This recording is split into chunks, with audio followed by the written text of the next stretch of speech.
वंदना यादव जी के बाल उपन्यास चिकुरी के लोकार्पण समारोह और चर्चा के अवसर पर उपस्थित मंच पर विद्वज्जन,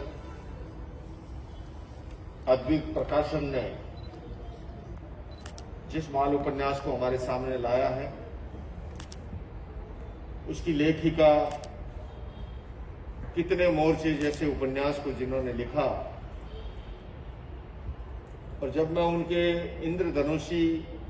बहुआयामी व्यक्तित्व की ओर देखता हूं तो लगता है कि अब इन पर एक फिल्म बननी चाहिए, वंदना तेरे कितने रूप।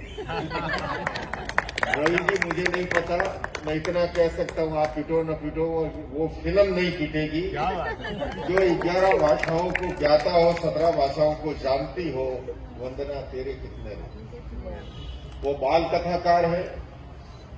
वो उपन्यासकार है, वो कहानीकार है, और जिस तरह से चिकुरी उपन्यास को मैं अगर 2 शब्दों में कहूं, प्रकृति और संस्कृति, इन दोनों का प्रतिनिधित्व करता हुआ ये बाल उपन्यास है, जिसके अंदर प्रकृति की भी चर्चा और कितनी संवेदना के साथ आज तालाब खत्म होते जा रहे हैं, हम मिट्टी और गारे को भूलते जा रहे हैं और कंकर और सीमेंट के अंदर उलझते जा रहे हैं।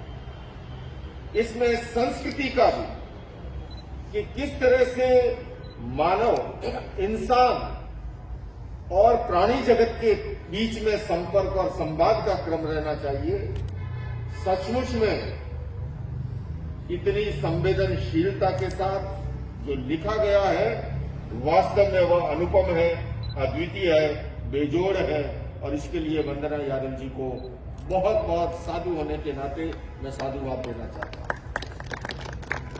मैं देख रहा था पुस्तक के मध्य भाग में, जब 34 पृष्ठ खत्म होते हैं, 35वें पृष्ठ के आखिरी पैरे में वो कहती है कि कितनी व्यस्त रहती हूं मैं,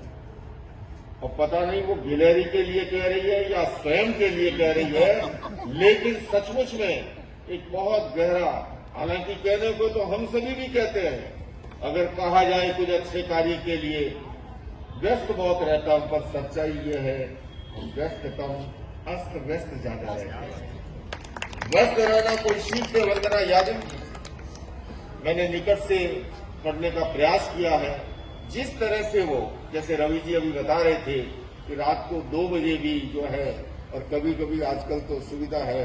व्हाट्सएप पे पता लग जाता है कि ये 3 बजे तक की पढ़ लिख रही थी। तो ऐसी लेखिका का, हालांकि जब सारी दुकानें बंद हो गई हो, केवल एक अद्वित प्रकाशन खुला हो, और मुझे लगता है जब सामने से पर्ची भी आ रही है, इसको मंच को जल्दी समेटा जाए, तो मैं इतना अवश्य कहूंगा कि बात सरल बलिदान कठिन है, बात सरल बलिदान कठिन है, पतन सहज उत्थान कठिन है, गाता है खंडर का हर पत्थर, ध्वंस सरल निर्माण कठिन है। आप वंदना जी जो निर्माण के कार्य में लगी है, जो सृजन के कार्य, जो उत्थान के कार्य में, जो हमारे प्रकृति और संस्कृति को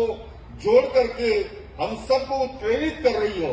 तो सचमुच में ऐसे लोगों का ये अभिनंदन होता है। इतिहास कांच के टुकड़ों का नहीं, उज्जवल हीरों का बनता है, और इतिहास घास के तिनकों का नहीं, फौलादी तीरों का बनता है। और इस सम्रांगण में हथियार डालने वालों, इतिहास कायरों का नहीं, ऐसे त्यागी तपस्वी वीरों का बनता है। तो सचमुच में